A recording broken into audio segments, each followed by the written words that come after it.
Have you ever found something you don't remember losing? A note, a photo, a scent that feels familiar but sits just beyond reach. Like the universe handing you back a fragment of yourself, the one you never realized have wandered off. Welcome to Lost and Found Chronicles, where the misplaced things of life have a way of circling back, sometime carrying the stories we did not know we were missing.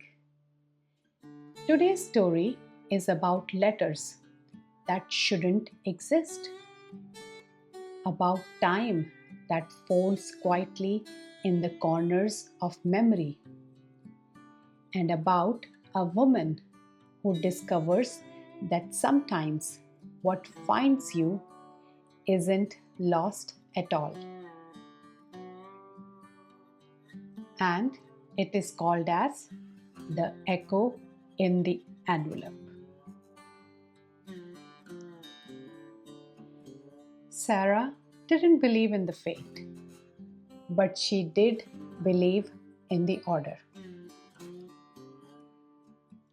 42 years at the Central Post Sorting Office had taught her that every piece of mail, no matter how delayed, found its place eventually.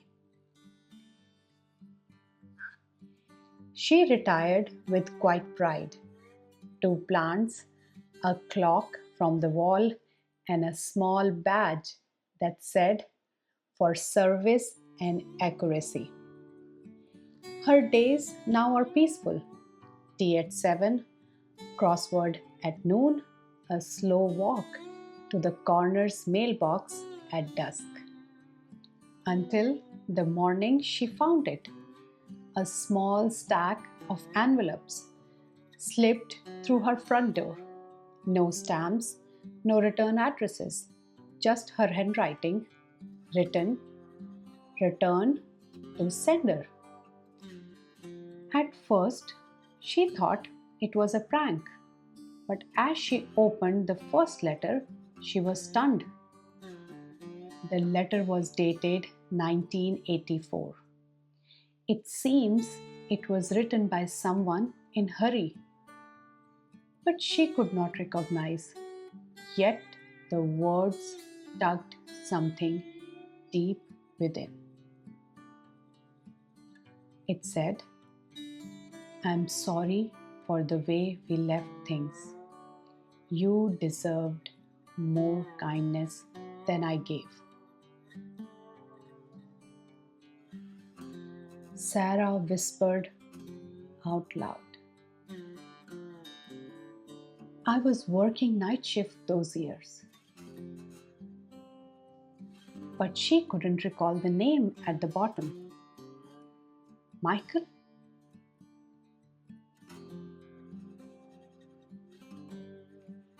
Over the next week, more letters appeared. Always early morning, before the newspaper boy came.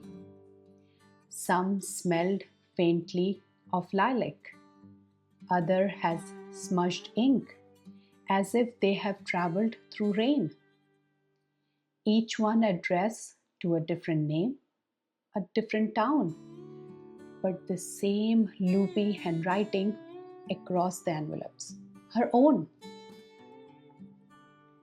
She took them to the old postmaster, Mr. Doone, who squinted through his glasses. He said, "These look like our sorting labels, but this paper, this stock, hasn't been used in decades." He laughed it off. "Maybe your mailbox is haunting you, Sarah." That night, Sarah sat by her window, unable to sleep. She began to notice a pattern. Names she half remembered from her early roots. Towns she had once sorted mails for. Streets that no longer existed. The letters were forming a map of life slightly off from her own. One envelope stood out, heavier, sealed in wax. Her name written in bold script, Sarah A. Landers. Do not forward. With hands trembling, she opened it. Inside was a photograph. Two people smiling under a street light. One of them was her. Younger, brighter, eyes full of something she couldn't name. But the other, a man with kind eyes and a postman's cap. On the back of the photograph, written in ink, it was, "We danced after the last mail route. You promised to write, but you never did." Sarah pressed her palms to her chest. She remembers the rain that night, the broken umbrella, the laughter.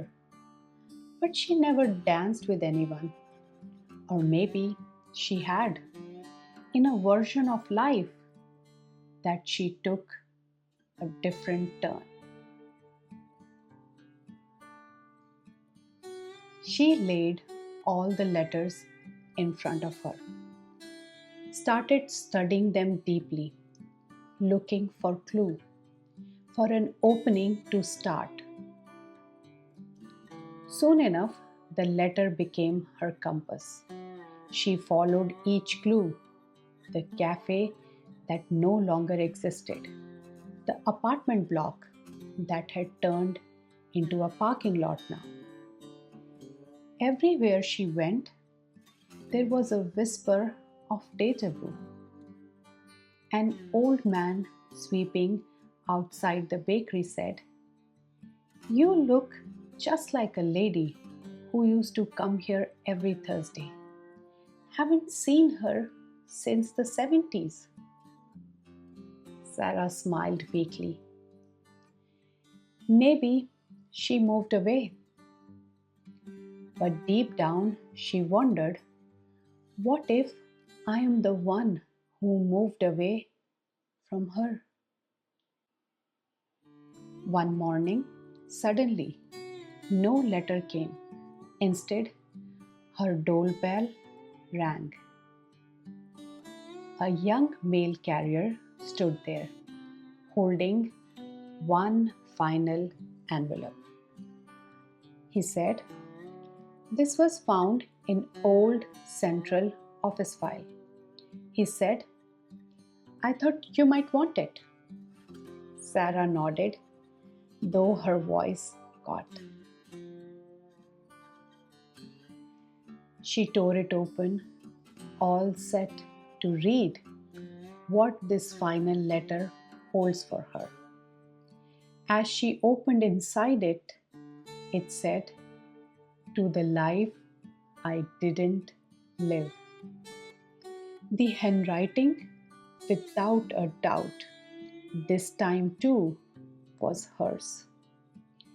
The letter read, "If you're reading this, it means one of us wondered too much about what might have been. But maybe wandering is its own kind of remembering. Don't chase the echoes. They already know the way back." Sarah felt the warmth of tears, not the sadness, but recognition. As she folded the letter back into the envelope, the stack of others on her table began to fade, ink dissolving, papers softening into air like dusk motes into sunlight.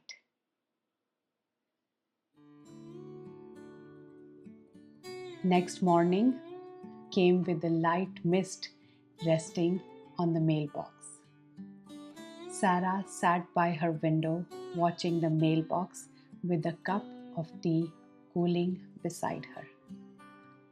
For the first time in weeks, no new letter waited at the door. Only the quiet. And that felt like an answer. She gathered all the remaining envelopes, the ones she could not bear to throw away. Their corners were curled now, the paper softened by her hands. She laid them on the kitchen table. In the order they have arrived, 15 in total. Each letter told a different story, a fragment of a life that might have been hers. A life where she had married the postman from the photograph. A life where she had moved to the seaside town whose name kept reappearing.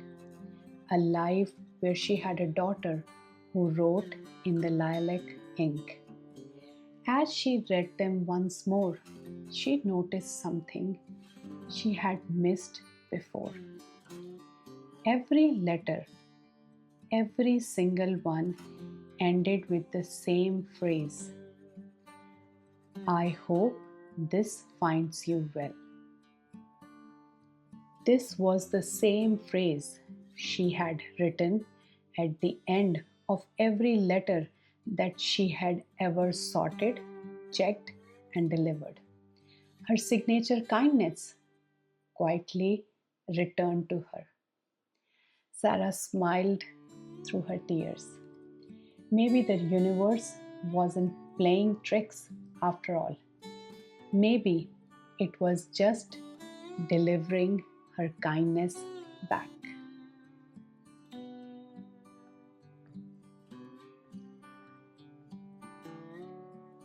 That afternoon, she decided to write one last letter. She took out her old stationery, the good kind, the one she had been saving. On it, she wrote slowly and deliberately, "To the one life I chose." And then she began.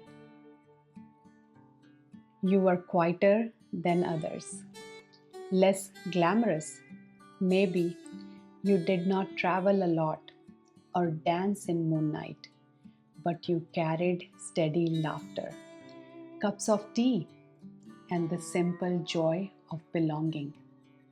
Thank you for finding me when I lost sight of you.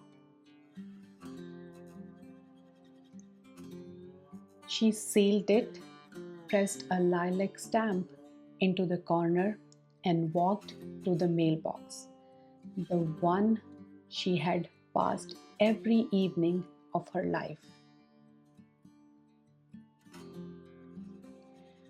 For a moment, she hesitated because some part of her wanted to know what would happen if she did not post it, if she kept the doors open just a little longer for the echoes. But then she remembered the line from the final letter she had received. Don't chase the echoes, they already know the way back. So she slipped the envelope inside. The metal flapped closed with a soft click, the sound of something ending gently. The next morning, the letters were gone. Not taken, just gone. Her table was clear. Her house felt lighter. And when she looked herself into the mirror, she noticed something different. Not younger, not older, but whole. For the first time in years, Sarah felt she was entirely here. Not half in the past, not half in some dream of another life. Just here now, just at home. A week later, a single envelope arrived in her mailbox. No name again, no address, just one line on the front. Delivered. She turned it over. It was blank, but inside, folded neatly, was a single pressed lilac flower. She smiled. Some messages, she thought, don't need words to say, I found you.